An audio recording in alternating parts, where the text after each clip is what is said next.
Welcome, ladies and gents. This is a shocking story. I am the wizard, and this is the wizard's words. Thank you for watching. Please don't forget that you can like and subscribe, should you wish. But Tim Pool, wow. You couldn't make it up. You could not make it up. They are actually having shots at people who speak out.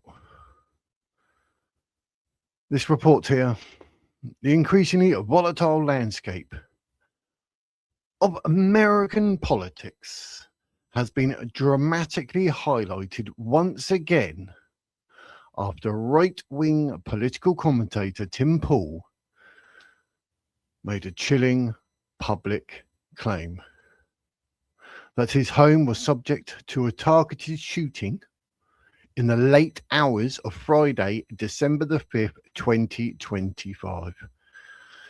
What is going on? We're struggling here in the UK, and it seems those in America are suffering consequences of speaking facts, or even just speaking your opinion or your view. I mean, Paul, known for his high-profile Timcast IRL podcast and his huge presence on social media, took to X, which you know as Twitter, on Saturday to confirm the alleged attack. He himself actually reported that a vehicle approached his residence late on Friday night and just opened fire. Shockingly, he confirmed that despite the gravity of the incident, nobody was hurt. Not blunt, I'll tell you, that's just lucky. I mean, we're talking like drive-by shootings. We forever hear about innocent people being injured, killed. Absolutely awful. But luckily, thank you God, nobody was hurt. The claim immediately sparked fierce debate and garnered massive attention, with his initial tweet being viewed about 1 million times and a follow-up tweet attracting more than 61,000 views almost instantly, reflecting the deep polarisation surrounding the figure. The podcaster framed the attack not as a random act of violence, but as a deliberate political strike aimed at silencing him. He asserted rather chillingly, "This is a price we pay for speaking out against evil." Exactly. I mean, I'm not quite up there in the world of Tim or anything like that, but when I talk about Islam or illegal immigration, the abuse I get in the comments is just ridiculous. You actually go out of your way to actually post a message like that. You could just ignore it and scroll on. But no, we want to insult. And in this case, take it even further. I mean, actual physical violence against someone like Tim Pool is absolutely ridiculous. There's a screenshot of the actual post at Timcast on X if you want to go check him out. And he says, "Last night a vehicle approached our property and opened fire. No one was hurt. Our security team is reviewing the incident and will be relaying the report to appropriate law enforcement. This is a price we pay for speaking out against evil." I mean, I just don't get it. The fact that you just speak out full stop, and just for having an opinion or a view, or actually for stating facts, people feel they got the rights to have commit violence against you. I mean, what world are we living in?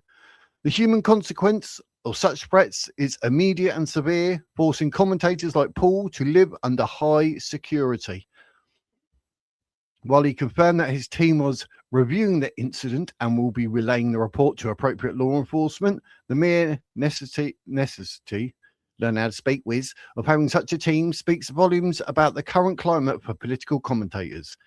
I'm trying to... things like this wind me up. I talk fast, I can't read, but I can't get my head around these sort of actions. I just don't get it.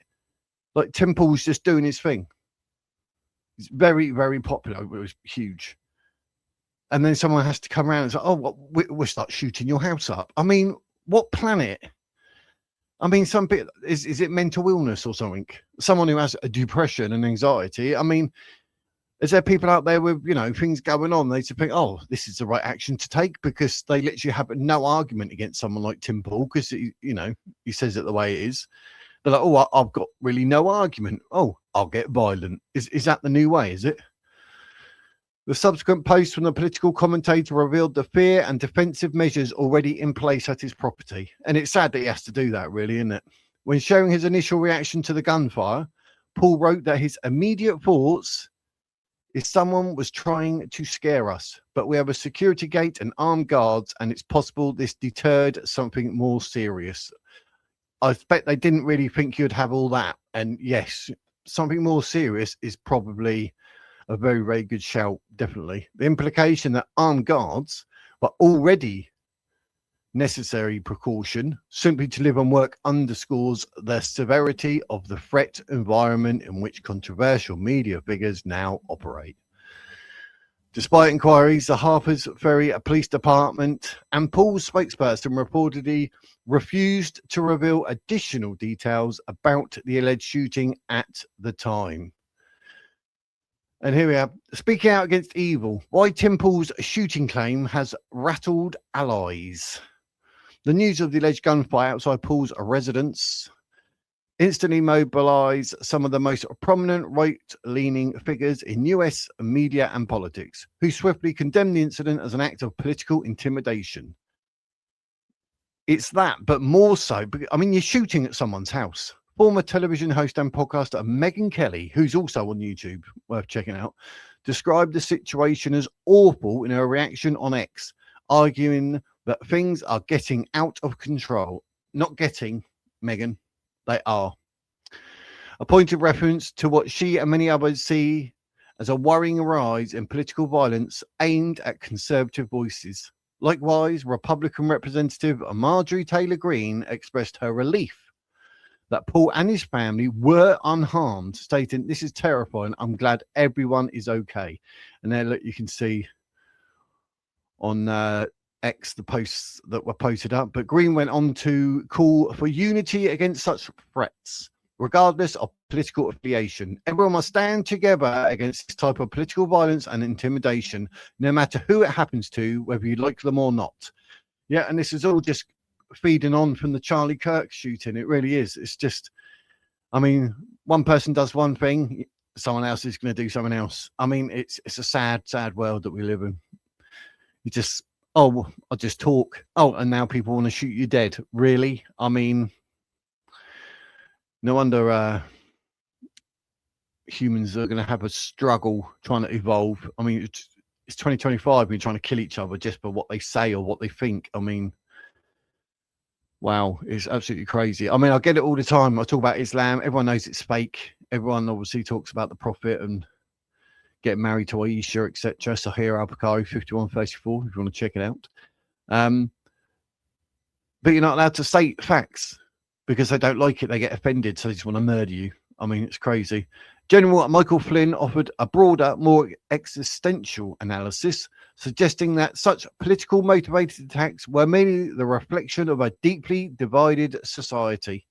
In his tweet, Flynn wrote that it was high time authorities figured out how to return to sanity. Yes, the reaction from these allies highlights how the alleged shooting has been immediately absorbed into the ongoing narrative of political tension in America, where commentators feel increasingly targeted by those who oppose their views. That's basically it in a nutshell. The timing of the alleged shooting raises immediate questions, as it comes just days after Paul reportedly made incendiary remarks about Charlie Kirk's assassination and conspiracy theories surrounding the conservative student organization, with TPUSA, Turning Point USA, according to reports. Wow. This context was certainly on the mind of those who reacted. German activist Naomi Siebt, who had recently been a guest on Paul's show, tweeted a dramatic reaction that linked the two events. "I was at the show. It was undeniably one of the most important conversations in the history of the digital information war. I must have left just before the attack. Charlie Kirk was only the beginning." Her comments suggest a belief that the alleged violence is escalating in line with the intensity of their political discourse. Yes. Meanwhile, Tyler Bauer, the chief operating officer of TP USA, shared his own immediate response to the culture of fear, revealing that he now has a uniformed cop outside his residence to ensure safety. I mean, that in itself just sounds ridiculous, doesn't it? Illustrating how the perceived threat has become an unavoidable reality for those in conservative political activism. While the motive remains officially unconfirmed, and police have provided no further details about the shooting or whether Paul's family members were present, the incident has already served as a dramatic, unsettling reminder of the price many feel they pay for speaking out in a deeply polarized political arena. Well, there you go, ladies and gents. Make of that what you will. I mean, have your say. Get in the comments. Tell me, what do you think? I just don't get it in this day and age. Like, freedom of speech. Everyone has an opinion and a view. Why can't we just talk about it and share them? No, we've got to get violent, physically violent. Let me know what you think in the comments, ladies and gents. Thank you very much for watching. I appreciate it. As always, please do not forget to like and subscribe. There's plenty more videos coming. I am live every Monday, Wednesday, Friday at 4 p.m. and Saturday and Sundays at 2. But for now, ladies and gents, that is the Wizard's Words.